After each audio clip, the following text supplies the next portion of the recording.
Hey guys, Nathan and Dana again, going over the standards and movements for WOD number 3. WOD number 3 has the pulling movements and the squats, the front squats. So just two different pieces of this WOD. The scaled versions are going to have jumping pull-ups, ring rows, regular pull-ups, chest to bars, and then the RX movements are going to have muscle-ups and the chest to bars. Okay. So first thing we're going to go over with you guys right now is the ring row standards. So the way that you can practice, if you're going to be practicing this before the actual day of the competition, is you're going to want to set up a piece of tape or a line, put a line on the floor about 10 inches directly underneath your rings in front of where you're going to stand. So as Dana's standing here, she's facing where this piece of tape is going to be. This piece of tape, again, is 10 inches past the rings hanging below the rig. When she starts the movement, her heels are going to be past this piece of tape. The rings themselves, that's a standard on the height for the rings also.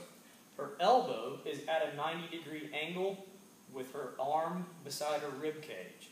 So wherever you have your rings hung, that distance from the top of the rig is going to be keeping her elbow at a 90-degree with the wrist on top of the rings. Okay, so she's going to start this movement by putting her feet past the line, laying herself back, keeping her body straight, pulling herself to the rings until her torso touches the rings, and letting herself back until full extension of the arms. Okay, so that is the standard for the ring row.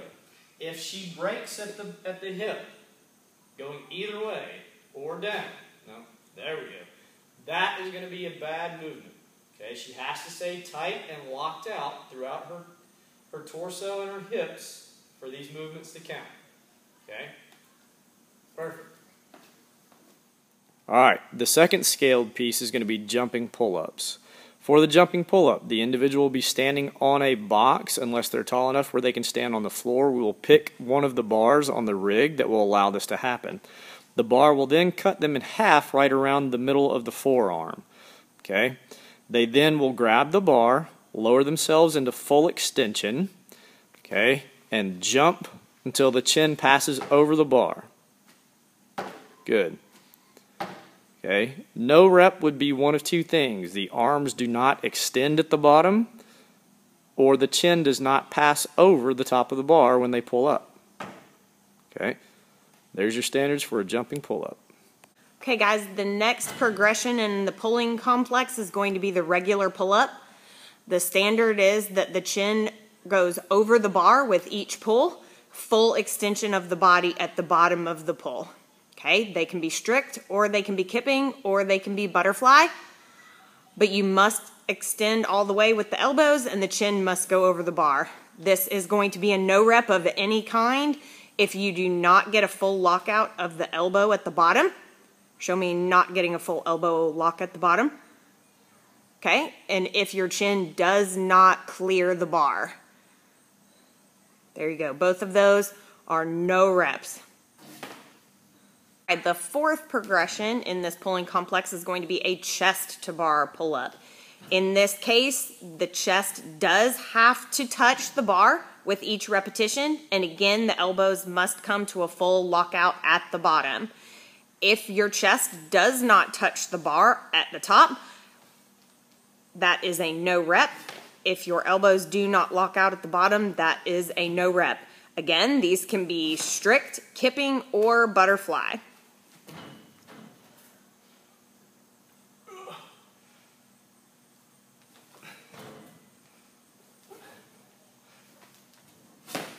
All of those are good. All right, our final progression for these pulling movements is the RX muscle up. We are following CrossFit Games standards for this movement. You must get a full lockout of the elbows at the bottom.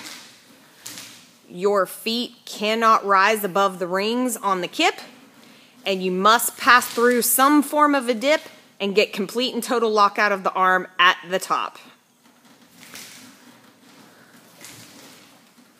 Unfortunately, a front uprise is not acceptable for this movement. Must be a traditional muscle up.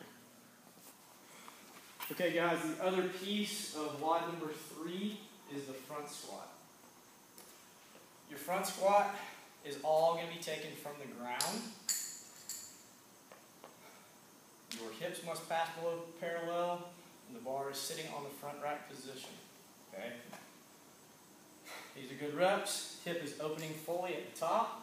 Show me one where the hip does not open all the way at the top. Good. Yeah. Those are bad. That's a good bad rep. Good rep. Alright, drop the bar.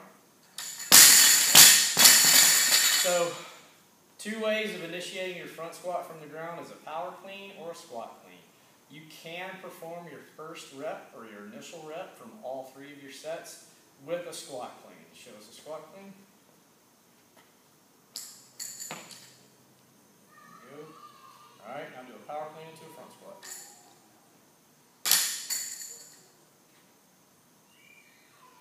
Good. Alright, that's it. Your front squat standard.